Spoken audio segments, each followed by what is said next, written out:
आपल्या लेकराला संस्कार लावा. संस्कार संस्कार संस्कार म्हणजे काय? अहो सांगा तुमच्या मुलाला लोकमान्य टिळकांचं चरित्र, सांगा तुमच्या मुलाला भगतसिंग राजगुरूंचं चरित्र, अरे सांगा तुमच्या मुलाला अरे देश धर्म पर मिटने वाला शेर शिवा का छावाता, महापराक्रमी वीर प्रतापी एकही शंभू राजा था, एकही शंभू राजा था. शंभू राजाचं चरित्र तुमच्या लेकराला सांगा महाराज. अहो सांगा कधीतरी तुमच्या लेकराला छत्रपती शिवाजी महाराजाचे संस्कार. काय होते माझ्या राजाचे संस्कार एका मिनिटामध्ये सांगतो, कीर्तनाला पूर्णत्वाला नेतो. वैर्यानं वर्णन करावं छत्रपती शिवाजी महाराजांचं. 1680 साली छत्रपती शिवाजी महाराजांनी देह ठेवला आणि देह ठेवल्याच्या नंतर एक सुलतान महाराज सिंहासनावर बसलेला होता.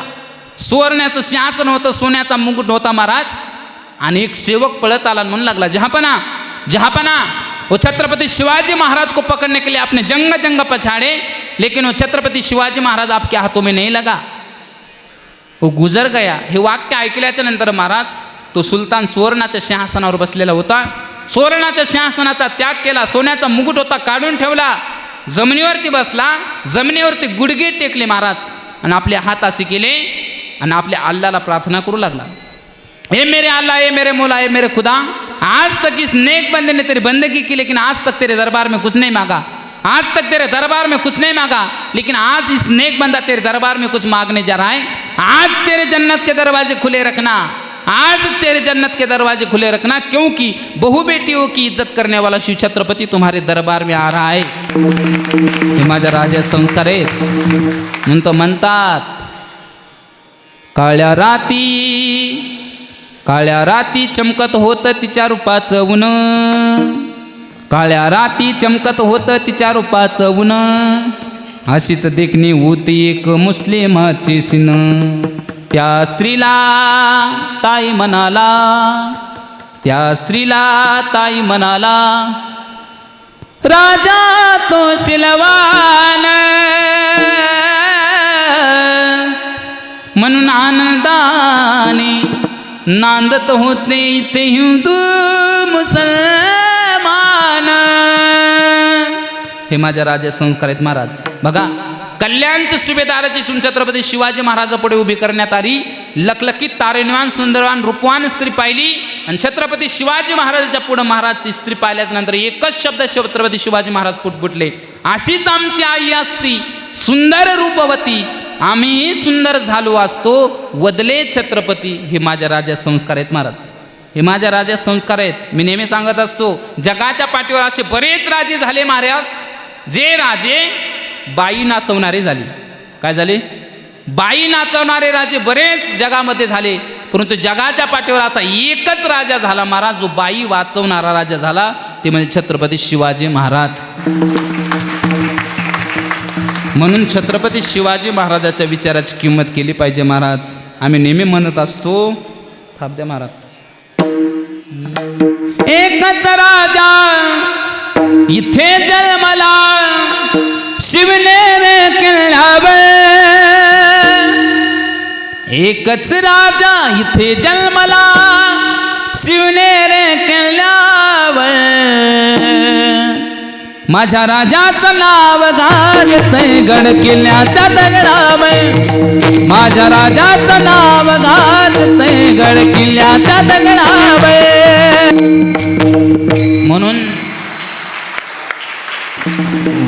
म्हणून छत्रपती शिवाजी महाराजाचे संस्कार तुम्ही तुमच्या लेकराला सांगा. नक्कीच तुमच्या लेकराच्या जीवनामध्ये क्रांती झाल्याशिवाय राहणार नाही. दुसरी गोष्ट, आई वडिलाची सेवा करा. तुम्ही म्हणसाला महाराज उठलं कोणी उठाले ना आई वडिलाची सेवा करा, आई वडिलाची सेवा करा. याचं कारण आहे महाराज, आज समाज फार बिघडलेला आहे. परभणी आणि हिंगोली जिल्ह्यामध्ये, वाशिम जिल्ह्यामध्ये वृद्धाश्रम असावे का? माझा प्रश्न आहे तुम्हाला. नसायलाच पाहिजे. तसं तर या महाराष्ट्रामध्ये वृद्धाश्रम नसायलाच पाहिजे, पण या महाराष्ट्राची महाराज शोकांतिक आहे की महाराष्ट्रामध्ये महाराज हजारो वृद्धाश्रम आहेत. का? तर महाराज आपले आई वडील महाराज लोकांना बोज व्हायला लागले. म्हणून आईबापाची सेवा करा. कारण आईबाप जर नसते तर आपण हे जग पाहिलं नसतं महाराज. या आईचे किती उपकार आहेत महाराज आपल्यावरती. म्हणून तर एका कविकाराने कविता लिहिली, जन्म दिला आईने मला उपकार हा मोठा झाला, ठेस लागे जरी पायाला, पाणी येते तिच्या डोळ्याला, जन्म दिला आईने मला, उपकार हा मोठा झाला. एवढा उपकार आईचा आहे महाराज, एवढा उपकार बापाचा आहे. बाप आणि आई असं पात्र आहे महाराज, एकदा का हे दोन्ही पात्र मावळले की तुमच्या जीवनामध्ये महाराज प्रेमच नाही, प्रेम नाही. महिला मंडळ, तुमचं माहेर कुठपर्यंत आहे? जोपर्यंत तुमची आई जिवंत आहे, जोपर्यंत तुमचा बाप जिवंत आहे, तोपर्यंत तुम्ही माहेराला हक्कानं जाऊ शकता. तेच माहेर तुमचं महाराज आईबाप निघून गेल्याच्या नंतर परकं होतं. म्हणून आईबापाची सेवा करा गड्या हो. आईबाप एवढे क्षेत्र आहेत महाराज, आईबापासारखं जगामध्ये कोणतंच दैवत नाही. हे गणपतीराया पाठीमाग उभं राहिलेत बघा. गणपतीरायाला सगळ्यात अगोदर पूजनेचा मान कशामुळे प्राप्त झाला असेल तर फक्त आईबापामुळे झाला आहे. असंच ठरलं होतं, या पृथ्वीच्या पहिल्या 3 प्रदक्षिणात जे कोणी घालेल त्याला पहिला मान पूजेचा भेटेल. सगळे देवता लोक महाराज आपलं वाहन घेऊन महाराज निघाले. कोणी गरुडावर जात आहे, कोणी मोरावर जात आहे, कोणी नंदीवर जात आहे, सगळे निघाले महाराज. परंतु गणपतीरायाला विचार केला आपलं वाहन लहानसं आहे. गणपतीचं वाहन म्हणजे काय? उंदीर. आणि उंदरावर बसून आपण किती पळणार? गणपतीरायाने महाराज युक्ती केली, आईबापाला उच्च आसनावर बसवलं आणि आईबापाच्या 3 प्रदक्षिणा घातल्या. 3 प्रदक्षिणा घातल्याच्या नंतर महाराज गणपतीराया तिथे गेले आणि म्हणले इथून पुढं माझी पूजा रोज करायची, कोणतंही कार्य जर असेल तर मला पूजायचं. म्हणले कशामुळे तुम्ही प्रदक्षिणा केल्या का? म्हणले मी पृथ्वीच्या जर प्रदक्षिणा करू शकलो नाही, परंतु पृथ्वीपेक्षा जे भारी तीर्थ आहे त्याच्या मी प्रदक्षिणा करून इथं आलो. सगळ्यांनी मान्यता दिली म्हणून गणपतीरायाला महाराज सगळ्यात अगोदर पूजलं जातं. बघा तुम्ही काशीखंड वाचला जर असेल, भगवंताच्या दरबारामध्ये बोलतो मी, काशीखंडामध्ये एक श्लोक आलेला बघा. आईच्या एकदा नतमस्तक होण्यामध्ये किती पुण्य आहे तानाजी महाराज बघा. या पृथ्वीला 6 प्रदक्षिणा घालायच्या. किती? बोला बोला, झालंच कीर्तन संपलं आपलं आता. 6 प्रदक्षिणा घालायच्या, आपल्याच्याने एकही होणार नाही. पण या पृथ्वीच्या 6 प्रदक्षिणा करायच्या. काशीला 10,000 वेळेस जायचं. किती वेळेस? 10,000 काशीच्या यात्रा करायच्या, तेवढं पुण्य. पृथ्वीच्या 6 प्रदक्षिणा करायच्या, तेवढं पुण्य.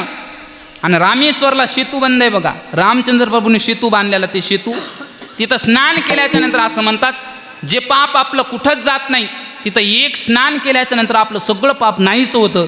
तिथले 100 स्नान केल्याचं पुण्य.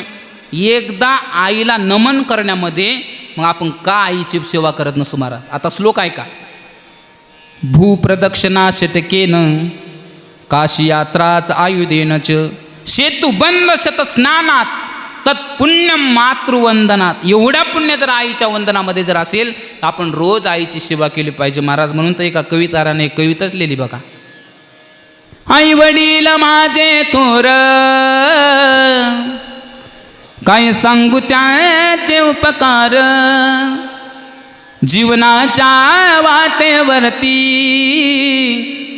किती असतो त्यांचा आधार. आई माझी मायेचा सागर, दिला तिने जीवनाला आकार. नभेची चांदणी तू ग चंदनाची कोर, आई तुझी शीतल छाया मला हवी जीवनभर. तुझ्या शीतल छायेमध्ये उभा आयुष्य जगेन. आई देवा पास मी ग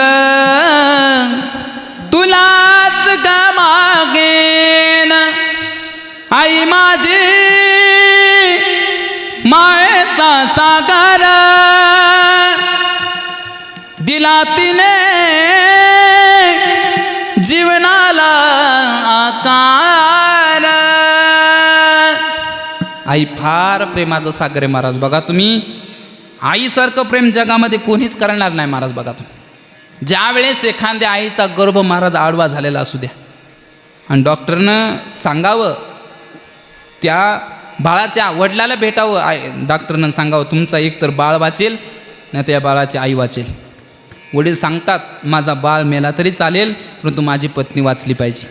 तोच प्रश्न डॉक्टर साहेब महाराज आईला विचारतात, आई एक तर तुम्ही वाचाल नाही तर तुमचा बाळ वाचेल, कोणाला वाचवायचं? सांगितलं साहेब मी मेले तरी चालेल परंतु माझा बाळ वाचला पाहिजे. ही म्हणजे आई बरं काय. बघा तुम्ही, करंगळी जर कापली तर ढसा ढसा रडू येतं महाराज आपल्याला, पण आपल्या मुलासाठी महाराज ईदभर पोट कापणारी ती आई असते बरं. ती आई असती म्हणून आईवर प्रेम करा महाराज. जोपर्यंत आई असते ना तोपर्यंत आईची सेवा करा कड्या. डोळे मिटेपर्यंत प्रेम जी करणारी असती ती आई असते बरं का. असं आम्ही नेहमी सांगत असतो. डोळे उघडे करून जे प्रेम करते त्याला प्रेयसी म्हणतात. डोळे उघडे करून जे प्रेम करते त्याला प्रेयसी म्हणतात. डोळे वटारून जे प्रेम करते तिला बायको म्हणतात. पण डोळे मिटेपर्यंत जी प्रेम करते तिला आई म्हणतात. तिला आई म्हणतात. बाय बाप.